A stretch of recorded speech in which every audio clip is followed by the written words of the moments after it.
So I promised you that I'd bring you more updates and news regarding the Gundam card game when we had it, and thankfully we have just received more information about some new events and prizes that are going to be up for grabs as the game is released and further beyond. So in this video, we're going to go ahead and dive into them and see all the important dates, locations, and most importantly, cards up for grabs.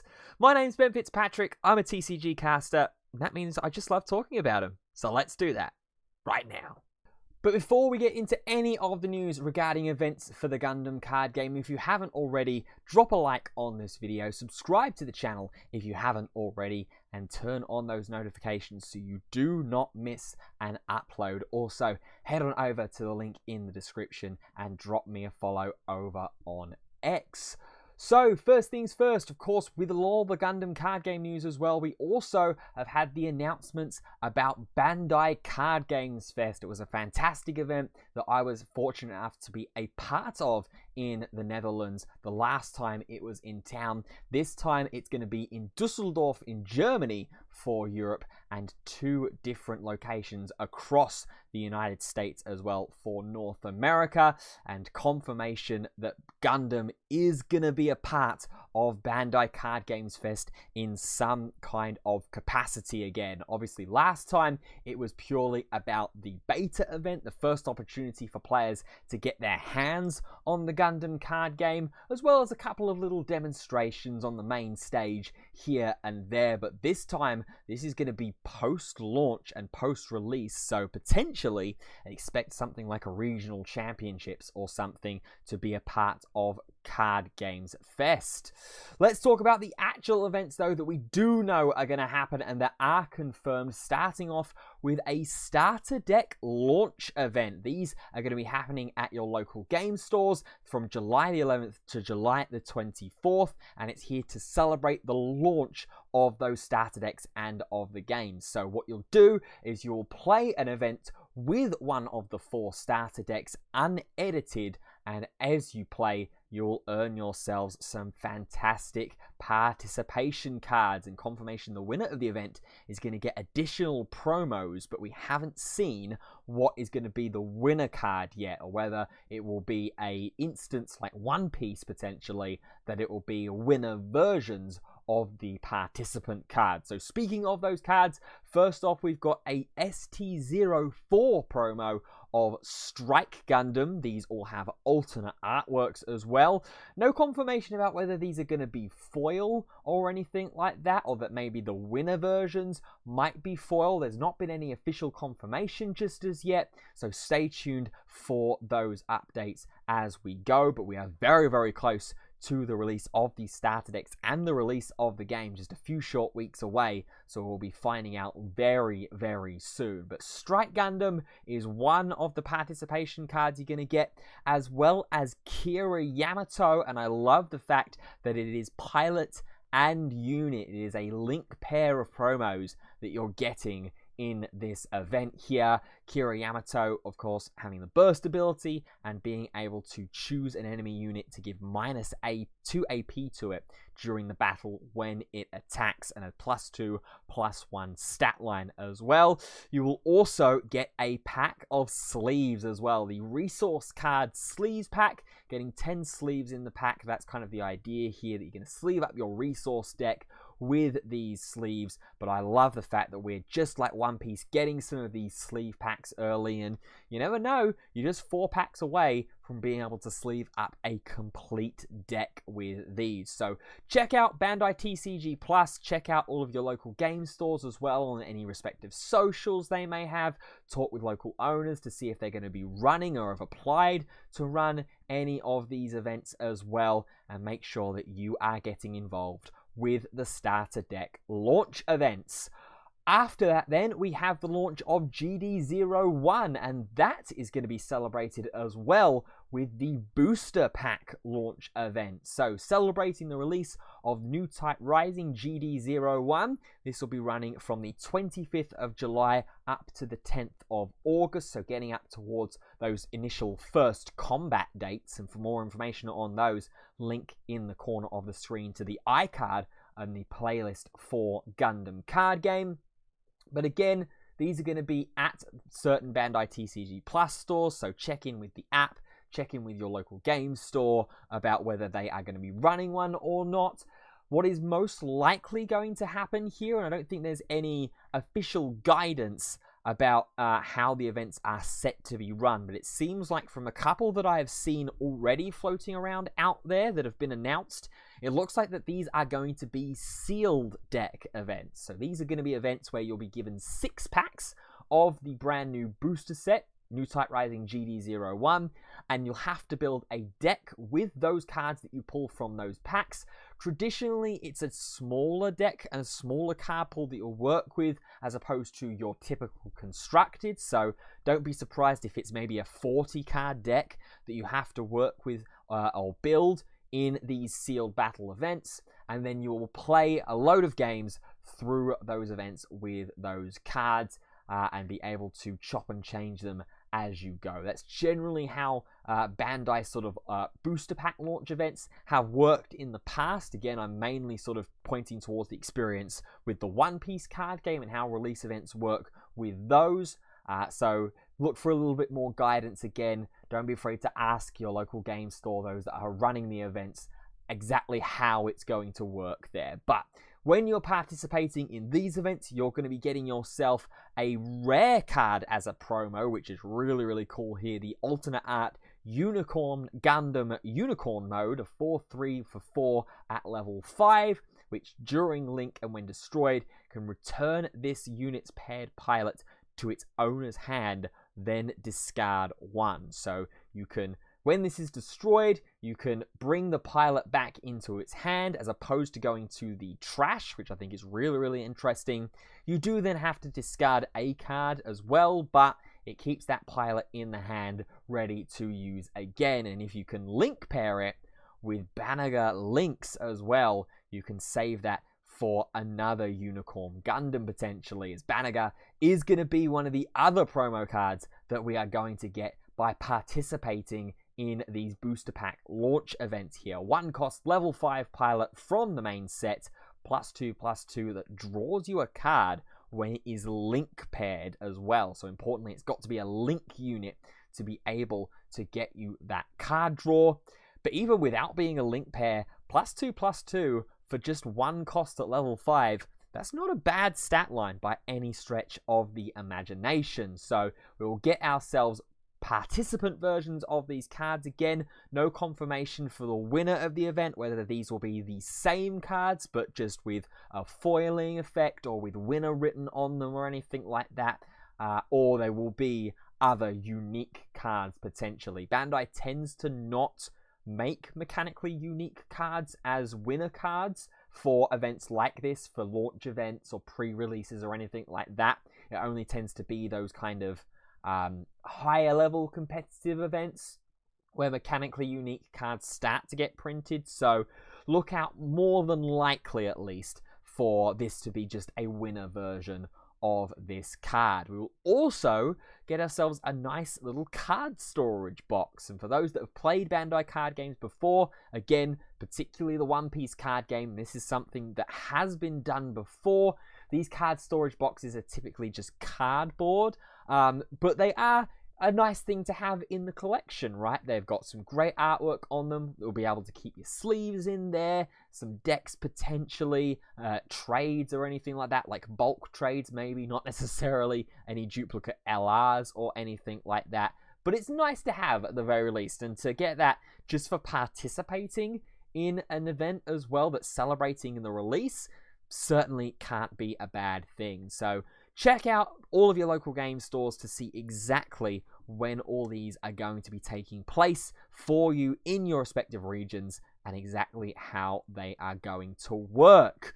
Finally, we have had the first confirmation of offline regional events being announced. Remember, this is going to be the first level that you have to go through in order to qualify for the World Championships in the spring of 2026. So during September and December, remember this is going to be updated as we go on as well. This isn't just going to be, or at least I hope, is not just going to be the only regional events that are going to be held in that initial level. It's going to be constructed, best of ones, 35-minute match times here with 5 minutes for extra turns, and the events are going to be confirmed as such. So Bandai Card Games Fest in Dallas is going to get one in the entire weekend, September the 20th to the 21st at Bandai Card Games Fest. You are going to be able to play in North America. And as for Europe, at the moment, we're just getting a one-day event that's being hosted by the Spanish tournament organizers, Victory Road, over in Spain in Seville. And I believe there's also a One Piece card game regional that is happening at that same weekend. So if you play both games, pick and choose depending on which one you're going to want to play. Obviously, this is just going to be the one-day event as opposed to a potential weekend-long event for a One Piece offline regional. But here, Victory Road in Spain is going to be your first opportunity to play and earn yourselves that qualification to the next level, to the regional championships. So, it's all well and good having these events, but what do we get if we go ahead and play in them? Well, to participate, you earn yourselves 2 Championship Participation Pack 1s, as well as 2 Resource Pack 01. So these Resource Packs will be probably quite like your energy marker packs or your Don packs that we saw in the early stages of the One Piece card game. There'll be different resources with different kind of artworks in them. They were typically 1 card per pack, and it's important to point out at this stage, we don't know what's in these packs yet and how many cards are going to be in these packs. I'd imagine that for the resource pack at the very least, it will be 1 resource per pack, different artworks from a pool of maybe 8 or 10, just throwing some potential numbers out there for that. And then the Championship Participation Pack, that's got a couple of other options here. It could either just be 1 card per pack, as it is for like offline regional participation packs at the moment in other Bandai card games, or it might be something a little more here as well, potentially. I'm certainly hoping that that is going to be the case. We get 2 of them, though, so not a bad little start. Then going up, depending on the player count of the events, if you get 512 or more, or 256 or more, there are different prize tiers for top 128 and top 256 respectively, which is going to be another resource pack in each spot. Top 64, you're going to get yourself another participation pack and another resource pack.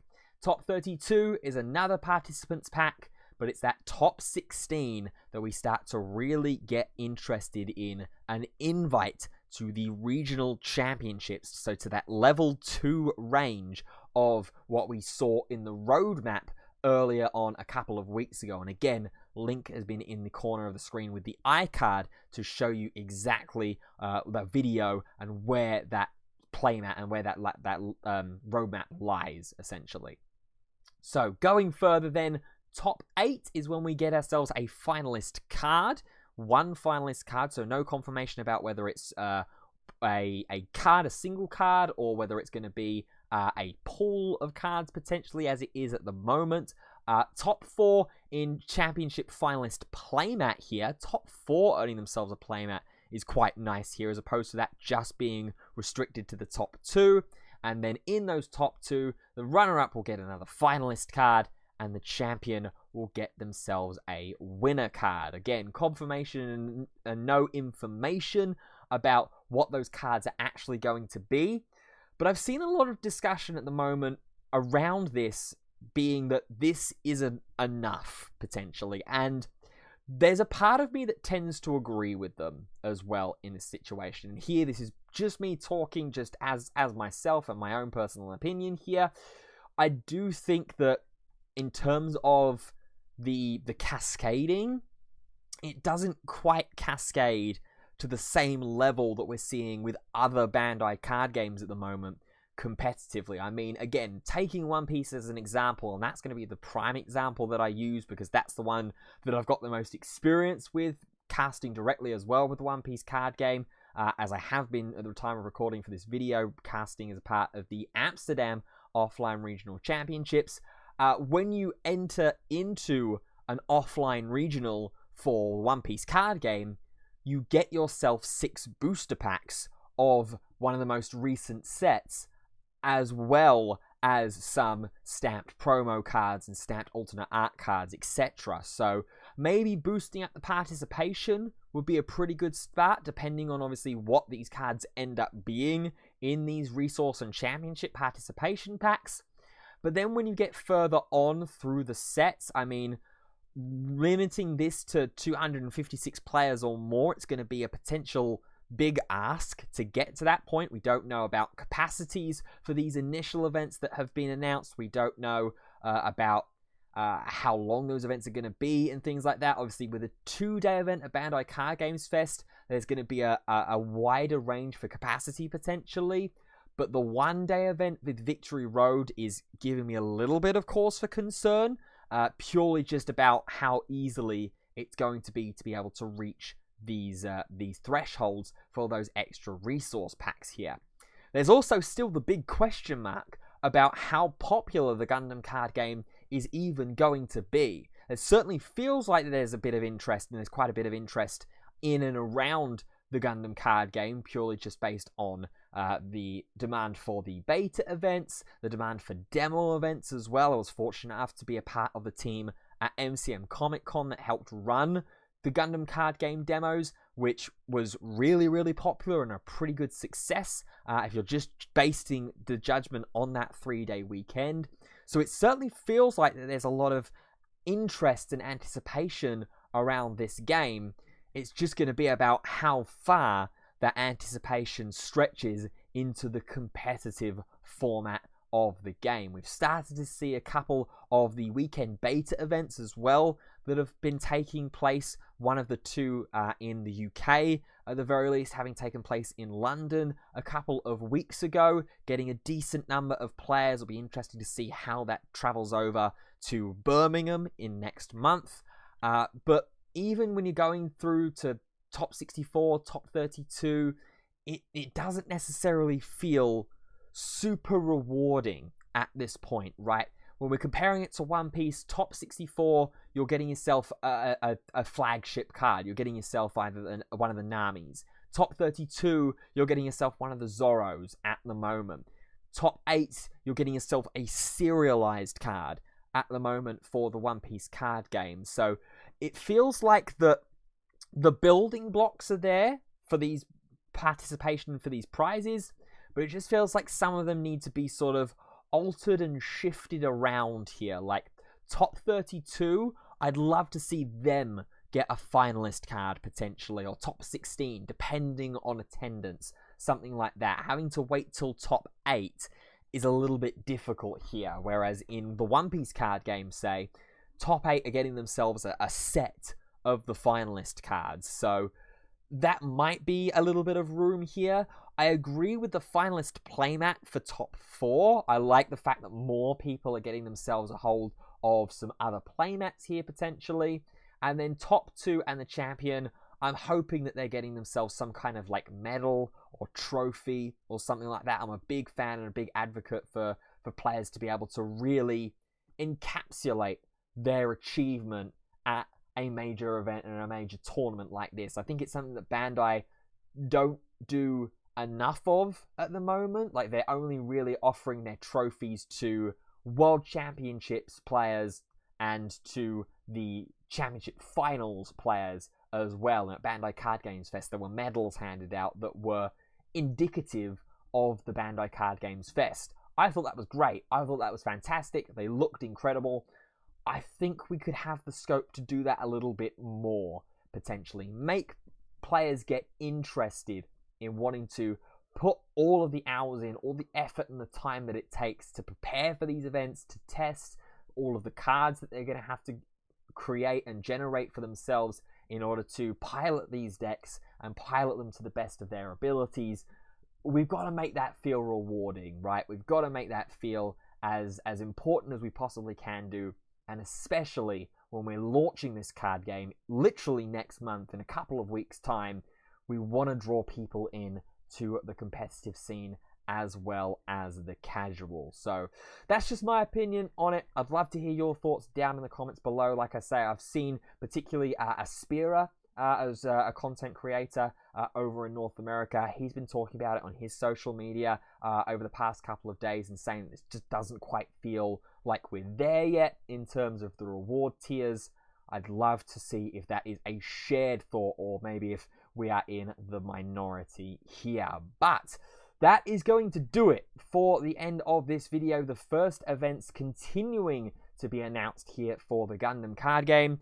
So with that, it's over to you. Let me know down in the comments below if you are interested, if you're going to get yourself to one of these starter deck and booster pack launch events, if you are planning on heading to one of the offline regionals as well. I definitely am myself interested in trying to maybe go to that offline regional in Spain. I know I mentioned about potentially going to First Combat as well.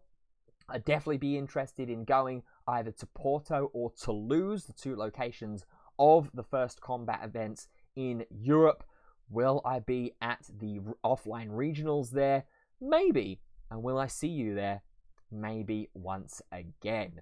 So that's going to do it for this video then. Thank you so much for watching. I hope that you have enjoyed and that you're enjoying staying up to date with the Gundam card game as we build towards launch and beyond. If you have, be sure to drop a like on the video, subscribe to the channel if you haven't already, and turn on those notifications so you do not miss an upload. But with that, that's going to call an end to the video. Thank you so much for watching, and until next time, see you soon, and goodbye for now.